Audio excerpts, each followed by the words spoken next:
Hello, good evening, everyone, and welcome to the wine review. I, as you now know, am Ryan the Wine Guy.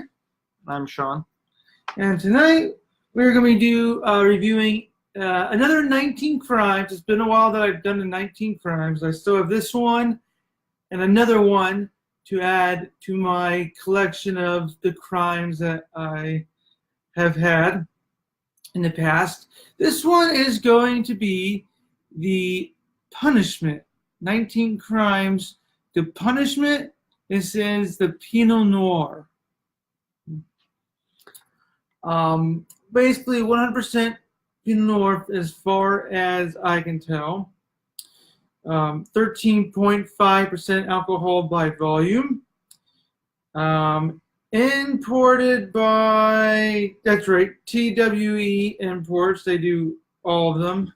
And this crime is number 6, stealing from furnished lodgings. I guess stealing from people's houses is all right, but damn you if you steal from a lodge. All right. And then basically on the back, it just tells you kind of a little bit about, obviously, what 19 Crimes were, how the wines, being from Australia, how they kind of got their name, what kind of inspired them. And then, of course, the Living Wine Labels app where the prisoners talk to you. Well, that being said, we've got our trusty guy, Hart's, here today. He's going to be trying some wine with us. So mainly to start off, we're going to be looking at the glass. So definitely opaque. It's a little bit darker than a typical Pinot Noir. You can definitely see through it, but I would definitely say it is a nice ruby red structure to it. Yeah, it's a little bit translucent. A little bit yeah.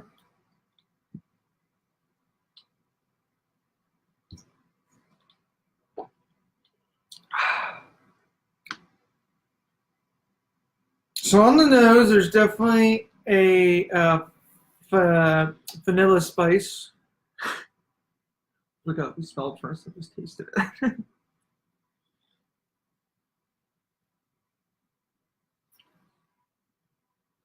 Some raspberries.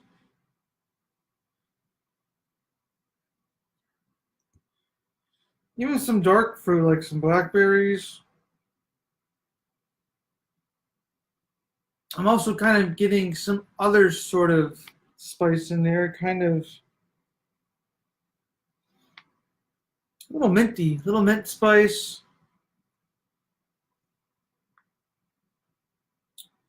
A little bit of floral notes.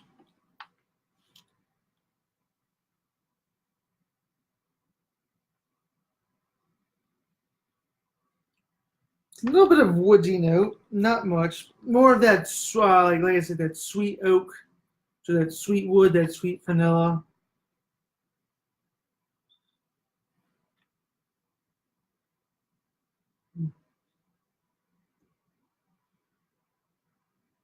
And it's just a very beautiful scent. Very just opening.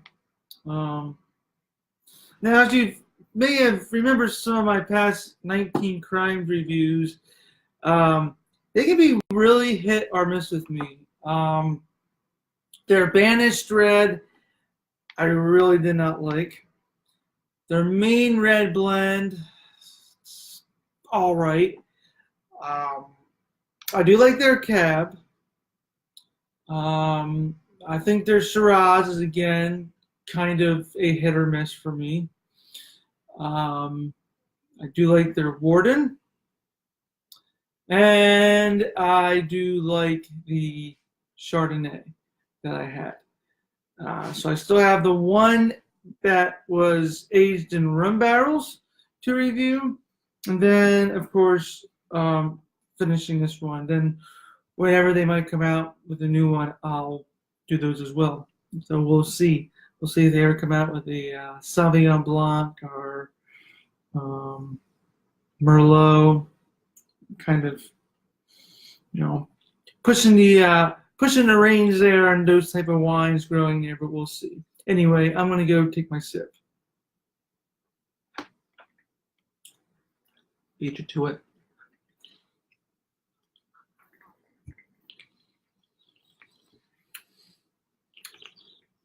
So, very smooth. Yeah. Very fruit forward driven. Definitely get that vanilla in there. Definitely get that like oakiness. That's just smoothness. Red fruit forward, raspberry, a little bit of strawberry, even some cherry in there. With some of that dark fruit, that blackberry.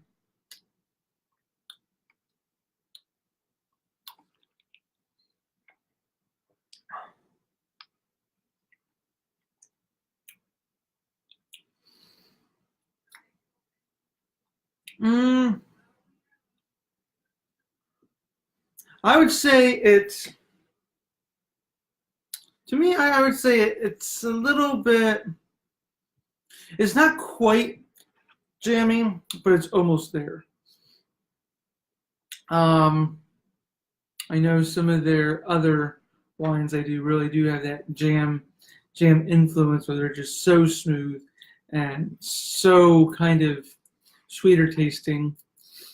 I mean, this one definitely does kind of have a sweet bite to it, but it's by no means overly sweet in any way. I think it's just a simple, easy wine in the glass. It's not harsh. It's a long finish. And you really just get that mingling vanilla, a little bit of that mintness, I think, comes in there at the end and sort of lingers with that vanilla in the back and a little bit of those red and dark fruit mixed in there. That being said, though, I mean, it's a 19 Crimes, so obviously very affordable. I think this was about 10 or 11. I think it was about 10 where I got it from. I mean, you can definitely find 19 Crimes for $8. And it really just all depends on where you go. I know the store down the street from where I live sold 19 Crimes for like $15, which I think is a little bit overpriced, but they're a small shop, so I would say,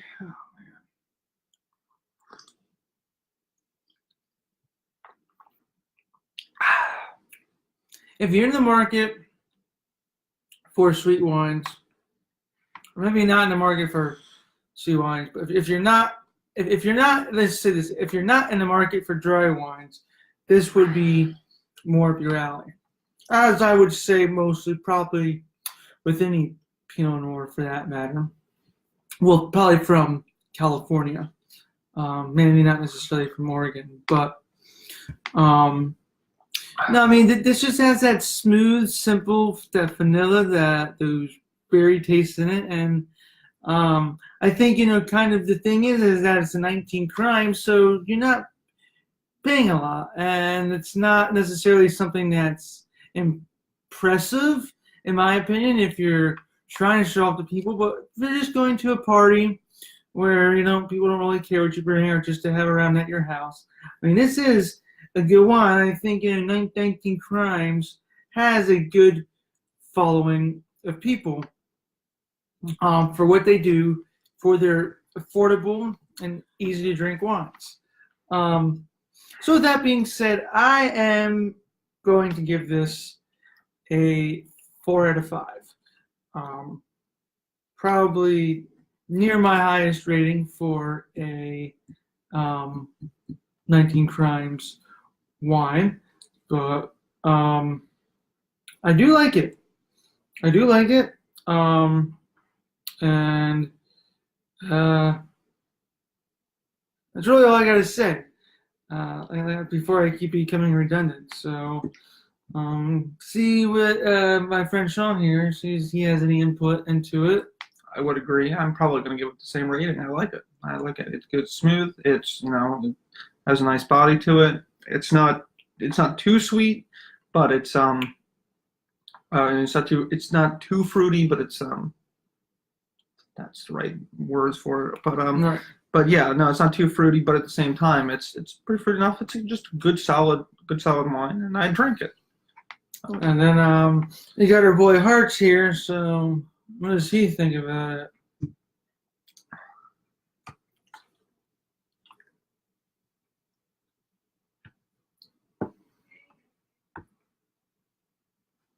Oh, that's 3.5 from Hearts. No, I thought Hearts was going to dive right into that and try to drink some more. I mean, he does. Do you want any more?